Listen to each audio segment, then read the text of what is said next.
What is going on, YouTube? Hope you guys are doing fantastic. Today, I'm going to be talking about a couple things because I've been making a lot of videos recently and I like talking about stuff and you guys obviously like to listen, right? Two things I want to talk about. If you've read the title, you probably already know. One, war flag. Two, the mitigation changes over the past couple patches. And kind of where does it leave mitigation builds, mitigation items, stuff like that. So starting with the mitigations. 10.4, the Vishojo update. It was announced that HiRez will be changing how the mitigations work. It was actually just going to be hard capped at 25%. God abilities that provide percent mitigation will not stack with items. And if you gain percent mitigation from gods and items at the same time, only the larger value will be used. This absolutely killed mitigation as any type of stat. It was something that you could be kind of looking towards to stack for the late game. A lot of times solo and support don't really have that late game prowess and viability that the full damage gods have. To kind of combat that, they would build into Prophetic Cloak, Spirit's Robe, stuff like that, just to give yourself that extra little mitigation, make you a little bit tankier, harder to deal with. Yeah, this kind of killed that. The only exception was Osiris, so I'm not going to talk about Osiris too much because he was something that not affected by this, but every other god with mitigation in their kit was affected by this. It basically made it so mitigation builds were dead and you didn't really itemize towards it, and it just was not a viable strategy anymore. Cut to 10.5 update notes, and they changed how damage mitigation and stacking rules were applied. Damage mitigation from items and gods will now stack normally in an additive way. So they reverted the items and gods stacking not at all. Now they stack normally. 10% items, 35% from gods. It makes it 45% total. The damage mitigation cap and stacking rules reminder. Damage mitigation from god-based sources have no cap. I don't know why it says reminders like this is like, oh, this is how it's always been. You literally just changed it. So not reminders. This is the new rules. Total mitigation has no cap because god-based mitigations, damage mitigation from god-based sources have no cap. Gods like Kabrakan, Bacchus, Raven, Athena and her ultimate, Raven and his ult, they no longer have that 25% cap. Huge buffs to them. On top of that, items are capped at 25%. Items you get 10%, 15% for spirits, 9%, 5%. So there's a bunch of different ways to get to that 25% cap, but now that cap can actually be stacked with other gods. Now what does this mean? Does this mean the prophetic build is back,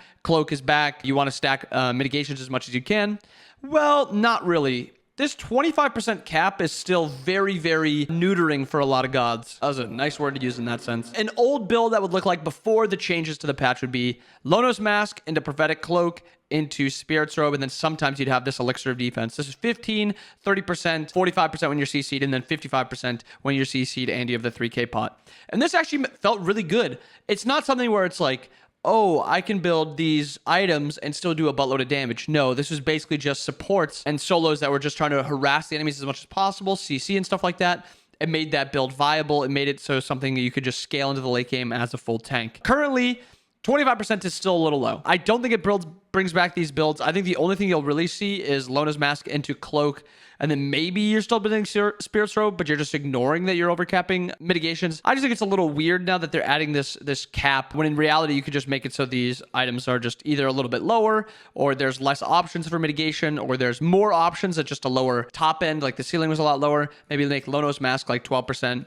Maybe 12% is the new cap. So it's 12%, 12%, 12%. And then at most in 6 items, if you built literally every item possible with their small little things on the side, you could maybe get to like 50%. Like if you had Spirit's Robe CC'd, Oni's Hunter Guard, you had 3 people around you, Berserkers, you were below 50% health, and like if these perfect things lined up, maybe you'd hit 50%. I'm still not a fan of this cap. I think it stops a lot of what solos and supports want to do in the late game. And it's still just, it feels like there's just so much damage in Smite currently. Maybe I'm talking from the point of view of a tank, so it doesn't mean as much, but it is a pain to be playing Smite in the year 2023 on patch 10.5 because you just feel super squishy. And this is even after a bunch of nerfs. Even a couple patches ago, it felt even worse, but at least you had the mitigation to stack. But that's my thoughts on mitigation. What are your guys' thoughts on mitigation? I'm going to move on to War Flag now. Drop it in the comments below, though, if you have any opinions on mitigation, anything about that. To talk about War Flag quick, my editor is a massive War Flag fan. Like everything he plays, he's a big Slash guy and he loves War Flag. And he was curious, what would they have to do to make War Flag viable? And not viable in the sense of, oh, you can build it. It is something you are able to build. Viable as in you are not actively worsening your chances of winning the game while building this item. In this last patch, 10.5, not the update, just regular 10.5, this item provides gold per minion rather than requiring the lowest gold on your team. So this was just try to put it in the same vein as Benevolence and Sentinels. For some reason, Warflag had this weird caveat of you have to be the lowest gold, but Benevolence and Sentinels, which do the same thing to give yourself gold, didn't have that caveat. So it just absolutely removed War Flag's viability. Now that War Flag has that little niche part of some weird reason that maybe somebody from I figured it out. Someone from HiRez hates War Flag, and it's not me. Well, I'm not from HiRez, but it's not me. I don't mind it. But now, what is this item giving you? The assist for an enemy minion or jungle monster dying will provide 8 bonus gold and restore 4 health and 5 mana. You and nearby allied gods also receive a stack of 1% movement speed and 2% attack speed for 10 seconds to nearby allies up to 10 stacks. I think the biggest thing you look at when you see War Flag and you're trying to decipher if this is something you can actually build, it doesn't come down to the starter. I think for the most part, Benevolence, Sentinels, War Flag, as the 3 starters, they're pretty balanced. I think even Mask tossed in there. I think as the 4 support starters, I think they're all very balanced. They all do things exceptionally well. I think Benevolence keeps it so your ADC teammate is going to be usually topped off with a little bit of health. Sentinels makes it so you're a little bit tankier and you're sustaining a little bit more. War Flag gives you that option to fight a little bit more while also sustaining you. And then lastly, Mask is just making it so you're just uber tanky, but you're not really dishing out that much damage. And I think it's pretty healthy as is. But the problem comes down to when you look at the starters that you upgrade at level 15, Spartan Flag. Everyone asked me about Spartan Flag, and I don't know why it's this item and not Warbanner that people ask about. Spartan Flag is the worst item in the entire game, bar none. Bar none. Okay, never mind. This item is worse. Rejuvenating Heart is worse. I'll say it. Spartan Flag is the second worst option in the entire game. Useless passive. 10% increased power to allies standing in the radius, and it's when you hit in the enemy. 10% power on anybody that's not a 900 power mage is useless. A hunter is usually sitting at about 300 power, so that hunter instead of 300 is 330. The mage is sitting at 800 is 880, which is, I mean, it's a pretty decent amount. Your assassin sitting at 300 is going to only be 330. Your solo laner who's sitting at 40 powers now getting 44. You who's sitting at 80 powers now at 88. You have a 500 pot. Like this passive is just bad. And then the stats on top of it. Usually you're playing a magical god, but maybe you're playing a physical god. You're getting a mediocre amount of power. You're getting solid health, and you're getting MP5. That's it. That is all this item is giving you. Compare it to both Mask, which is giving you mitigation, health, mana, and CCR. Compare it to Compassion, which is giving your teammates 15% mitigation and you 60 magical protections, 300 health, 45 HP5, 15 MP5. Compare it to Heroism, which is giving your teammates 15% maximum health of your health as a shield and 400 health, HP5, MP5. Compare it to Sentinel's Boon, which is giving you just a boatload of gold, huge sustain on sieges. Like, this item isn't built, but it's not built because it's not good. It's just outdone by how OP Sentinels embraces. This item is giving you 18% of your health every wave. You can constantly tank and retreat and heal up off the wave, tank and retreat and heal off the wave. And this is like 45 protections of each, 300 health, 20 MP5. This item is insane. But the problem is, you look at Sentinel's Embrace, this item is giving you, when you and your backliners are together, it's giving you about 30 protections each of magical, physical, and then you also have 30 protections, 200 health, 20 MP5.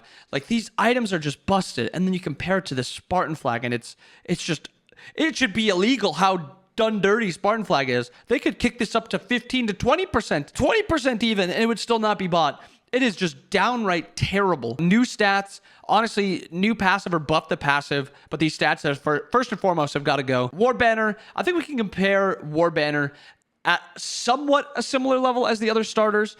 I think the biggest thing about War Banner, which is like kind of like the same thing with Sentinel's Boon, is you're relying on waves and PvEing a little bit to get like the big value from it. It's not terrible, but it's so niche, and it's something you have to kind of like work around, like, oh, we have to pull this buff over here and kill it before we do to this fight so we can actually get this extra damage, extra healing, extra movement speed, extra attack speed. It's niche, which makes it just feel not as great. And then you compare it to Compassion and Heroism, it's just like, stand around me and I'll either give you a massive buttload, huge shield, or I'll just mitigate all this damage from you. And I think that in there lies the value in other starters over War Flag. And I think that's War Flag's biggest downfall, is just how specific its niche is, and how even in that niche, it just kind of does it worse than some other options. But that is it. A little lecture on War Flag and some the mitigation stacks. If you guys have any comments about War Flag, drop them down below. Also, if you're not subscribed, subscribe. I'd love to have you here. You guys can watch all the latest videos. If there's anything you guys are curious about, any videos you guys want to see, always drop it in the comments below. I'm always trying to get